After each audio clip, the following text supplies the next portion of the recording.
মুক্তিযুদ্ধ এবং আজকের এই বিজয় দিবস নিয়ে কথা বলতে আজ আমাদের সঙ্গে স্টুডিওতে আছেন মুক্তিযোদ্ধা সংসদের চেয়ারম্যান এবং বিশিষ্ট মুক্তিযোদ্ধা অবসরপ্রাপ্ত মেজর জেনারেল হেলাল মোরশেদ খান বীর বিক্রম।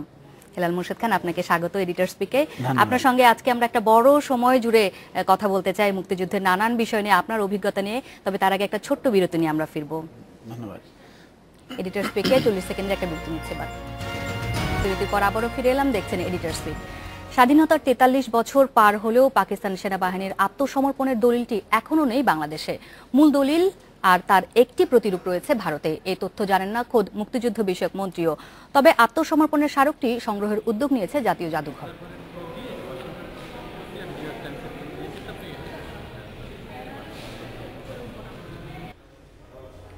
1971 সালের 16 ডিসেম্বর বিকেল 4:31 তৎকালীন ঢাকা রেসকোর্স ময়দানে আত্মসমর্পণ করে পাকিস্তান সেনাবাহিনী।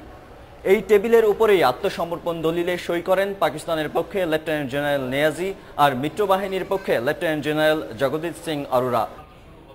স্বাধীনতার 43 বছর অতিক্রম করেছে বাংলাদেশ, কিন্তু মুক্তিযুদ্ধে পরাজিত পাকিস্তানি হানাদার বাহিনীর নিঃশর্ত আত্মসমর্পণের দলিল নেই রাষ্ট্রের কাছে। স্বাধীনতার গুরুত্বপূর্ণ দলিলটি যে দেশেই নেই তাও জানে না সরকার।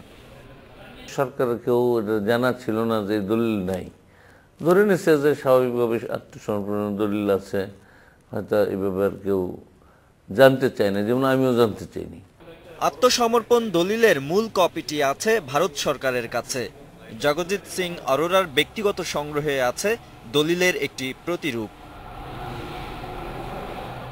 ব্যক্তি পর্যায়ে যোগাযোগ করে জগজিৎ সিং অরোরার কাছ থেকে আত্মসমর্পণ দলিলের প্রতিরূপটি সংগ্রহের চেষ্টা করছে জাতীয় জাদুঘর। এখন আমাদের যে উদ্যোগটি নিতে হবে সেটা হচ্ছে আমাদের সরকার এবং ভারতের সরকার এই আন্তঃসরকার যোগাযোগের মাধ্যমে এটি উদ্ধারের এবং বাংলাদেশ নিয়ে আসার চেষ্টা করতে হবে। সেই প্রক্রিয়া আমরা শিগগিরই শুরু করব।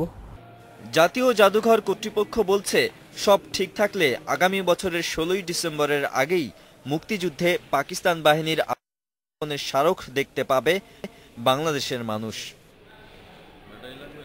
Nadim Mahmud, Independent News, Dhaka. আগে জানিয়েছি আমাদের সঙ্গে যোগ দিয়েছেন মুক্তিযোদ্ধা সংসদের চেয়ারম্যান এবং বিশিষ্ট মুক্তিযোদ্ধা অবসরপ্রাপ্ত মেজর জেনারেল হেলাল মোরশেদ খান বীর বিক্রম।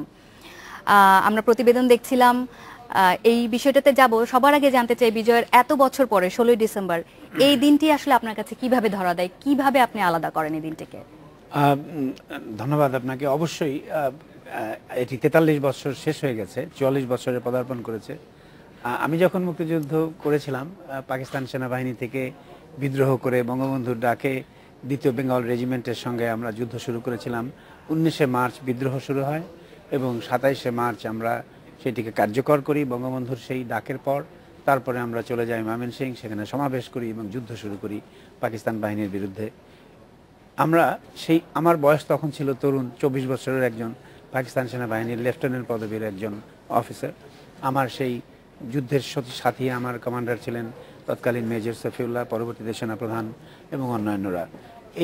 এই যুদ্ধের যে ডাকটি বঙ্গবন্ধু দিয়েছিলেন সেটি ছিলেন যে যার যা আছে তাই নিয়ে যুদ্ধ করতে হবে।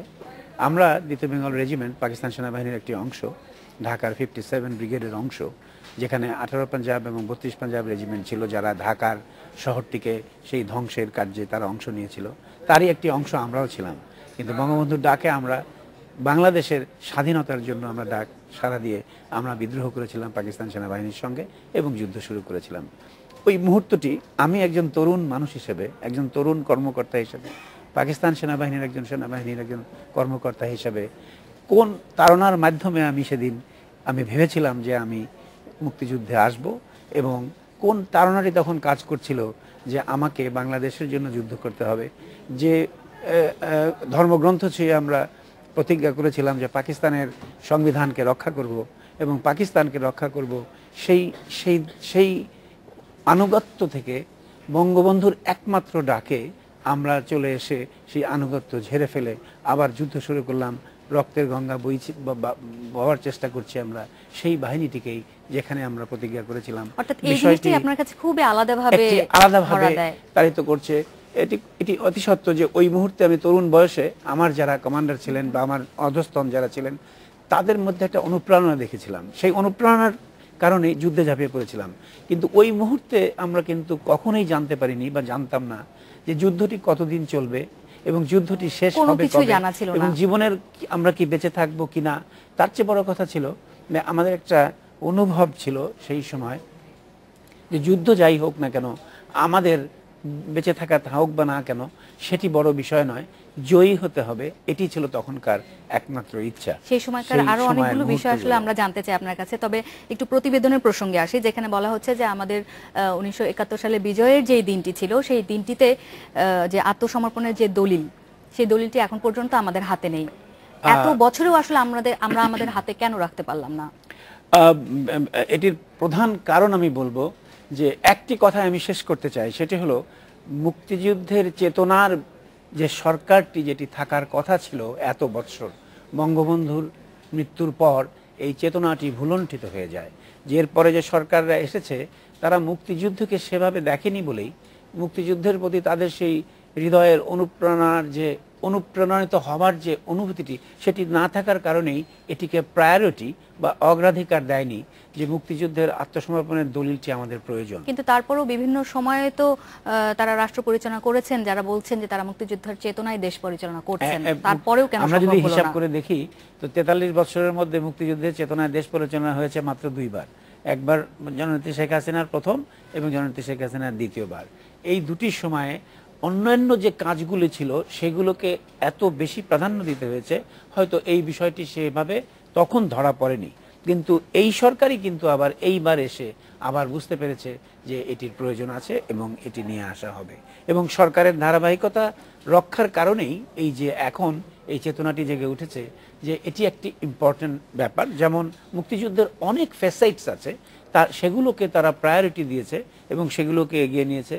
মুক্তিযুদ্ধের যে অন্যান্য বিষয়গুলি সেগুলোকে এত দ্রুত এগিয়ে নেওয়া হয়েছে যে এই বিষয়টি হয়তো এই মুহূর্তে এই সময়ে এসে এটি হয়তো একটু অগ্রাধিকার পাওয়ার চিন্তা করা। তবে এই দলিল পাওয়ার বিষয়টি নিশ্চয়ই আরো আগে অগ্রাধিকার পেতে পারতো। সেটি অবশ্য হয়তো ওই অন্যান্য বিষয়গুলোর কারণে হয়তো হয়নি, কিন্তু এর যে একটি ইম্পর্টেন্স বা এটির যে একটি অত্যন্ত গুরুত্ব আছে এটি আমরা অনুধাবন করেছি আগে, হয়তো কার্যকর ব্যবস্থা নিতে একটু সময় হয়েছে বর্তমানে। কিন্তু গুরুত্বের বিষয়টি যারা বিবেচনা করবেন তাদের দিক থেকেও যদি আমি বলি, সেক্ষেত্রেও মুক্তিযুদ্ধ সংক্রান্ত একটা দলিল, এটা সংরক্ষণের যে একটা গুরুত্বপূর্ণ দিক আপনি বলছিলেন, তার সঙ্গে তো আসলে কোনোভাবেই ইয়ে হয় না যে এটা আমি মানে সেই প্রায়োরিটি আমি পরে দিতে পারি না কোনোভাবেই। না, সেটি একটি বিচার্য বিষয় অবশ্যই হতে পারে। যেমন আমরা কিন্তু আমাদের মিত্র বাহিনী বা ভারতীয় সরকারের থেকে আমরা কিন্তু আরো কিছু দলিল সংগ্রহের চেষ্টা করেছিলাম, এবং একটি হলো এই দলিলটি যেটি কথা বলছেন, আরেকটি ছিল মুক্তিযুদ্ধ চলাকালীন সময় মুজিব বাহিনী বলে একটি বাহিনী তৈরি করা হয়েছিল, যেটিকে বিএলএফ বা বাংলাদেশ লিবারেশন ফোর্স বলে বলা হতো। তারা গেরিলা যুদ্ধে তারা ট্রেনিং দেওয়া হয়েছিল এবং তারাও যুদ্ধ অংশ নিয়েছিল, কিন্তু তাদের সেই লিস্টটিও আমরা বহুদিন আগে প্রায়োরিটি দিয়ে আনার চেষ্টা করেছি, কোনো না কোনো কারণে সেটি আনা হয়নি। একইভাবে মুক্তিযুদ্ধ সংক্রান্ত আরো অনেক দলিল নিয়েই আসলে আমরা চাইলে কথা বলতে পারি। এই প্রসঙ্গগুলোতে আমরা আসবো আস্তে আস্তে। আরেকটা বিরতি নিয়ে আসতে হবে। Thank you. এডিটর স্পিকে আরেকটা বিরতি নিচ্ছি, ফিরছি একটু পরে।